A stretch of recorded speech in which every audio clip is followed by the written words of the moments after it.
When it comes to sales and being in sales, what are some of the rejection words in sales and what do they mean? Do they always mean rejection? I'm Scott Sylvan Bell. I'm coming to you live from Sacramento, California. A perfect day to talk about sales and a perfect day to talk about rejection words in sales. And so there's a lot of different words in sales that you're going to hear as a salesperson, and whether you're closing deals or you're struggling or you're facing some sales sabotage, I'm going to give you a couple different variations in what they could mean. So the first word is no. And no does not always mean like, no, I'm not buying.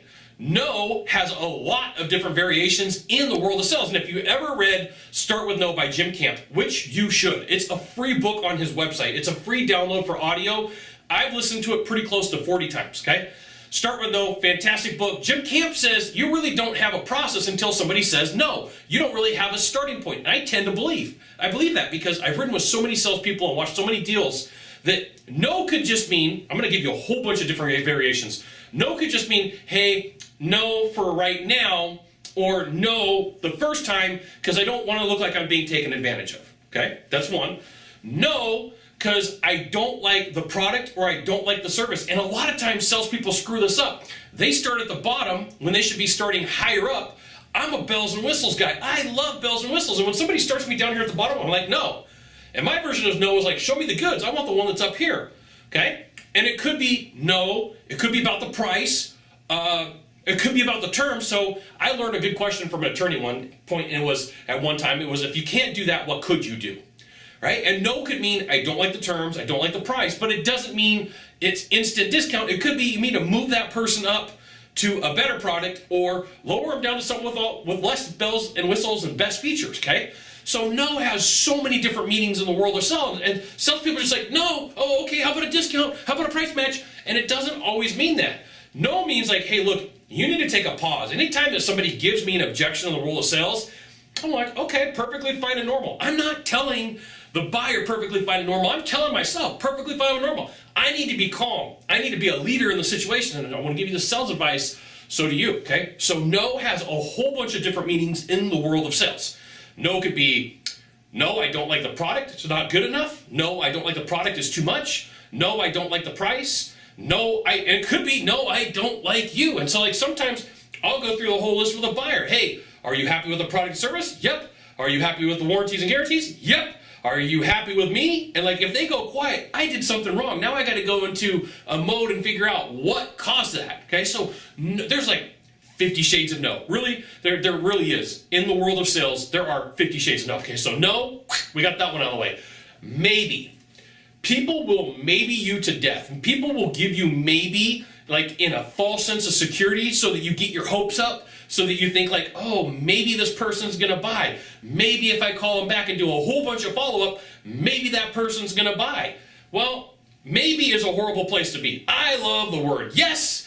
I really don't care for the word no until it figures out to where I'm at in the process and what is exactly going on. Like, I get it. We got to start with no somewhere. No starts the process. No, meaning like, no, I don't want to buy is what I don't like, okay? Like, hey, Scott, I don't want to buy for you for X, Y, and Z. We're not doing business. Got it, okay? So maybe. Maybe is like the place where you got to get people out of the maybe zone. What would take us from maybe to definitely is a good question to take somebody out of some words for rejection. 3, I want to think about it. Now, I'm going to let you know, thinking is an action that you have to take, and you just thought about what I said. So when people say I got to think about it, it's for the most part, 99.9% of the time, crap. They don't really need to think about it. There's some other factor that's going on. You didn't discover a pain, a problem, or a risk that they were facing, or a pleasure that they needed to have. There was something that was missing. These are all rejection words in sales, and some of them have different shades. And so this is where it's really important for you to have different sales skills, how to know how to ask all sorts of different types of questions. Like I have a guy that I followed for a long time since I was 19. His name is Jay Abraham. And Jay Abraham is a brilliant business strategist. And he is amazing when it comes to asking different questions. And some of the stuff that he comes up with, I'm just like, how did he come up with that question? So I've challenged myself, look, I need to come up and have the ability to ask thousands of questions, but I've got a base of about 10 or 15 that are my go-tos. And then I have a variation of those 10 or 15 that are my second tier of go-tos, and then I just have thousands of questions. So Socratic method of questioning is one of the ways that you can outdo objection words and rejection words in sales. If you know and you have the ability to bypass what's going on or figure out what's going on in the mind of the buyer, you have a better capability of selling, okay? So you've got no, which there's like 50 shades of no. I mean, there's tons of different things that no means.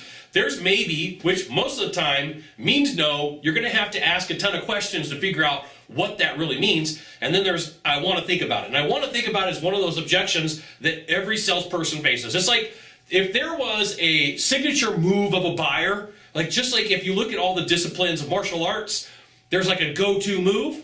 The buyer has a go-to move. The buyer's go-to move is, your price is too high. That's just a given. Like, you know, you could walk in the door and the buyer's like, your price is too high. You got to know that they're going to say that. It's just an automatic response. It's a planned response and a planned reaction.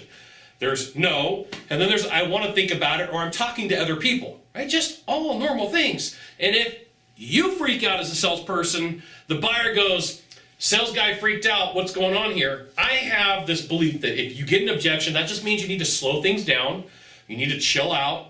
You just take a breath, but not like so the buyer can hear you. Just take a breath, take it easy, perfectly fine and normal. I just got a few questions. You have the ability to overcome objections in so many different ways besides price matching and discounting you don't even know, okay? So if you agree with me, leave a comment in the box down below. Hey, Scott, I'm on board with you. Right? Or like you can even disagree and say, hey, Scott, I don't agree with you. I think this means this. Well, if you can't leave a response, what can you do? See, I'm even using my question that I just taught you a couple minutes ago. If you can't do that, what can you do? If you've never been to my channel, you've got one thing to do. Find the subscribe button and click on it every time I send out a video. You will get an update. This is Scott Bell Consultant sent out a fantastic video. You should check it out, which you should. We'll see you soon. Thanks for dropping by. Aloha.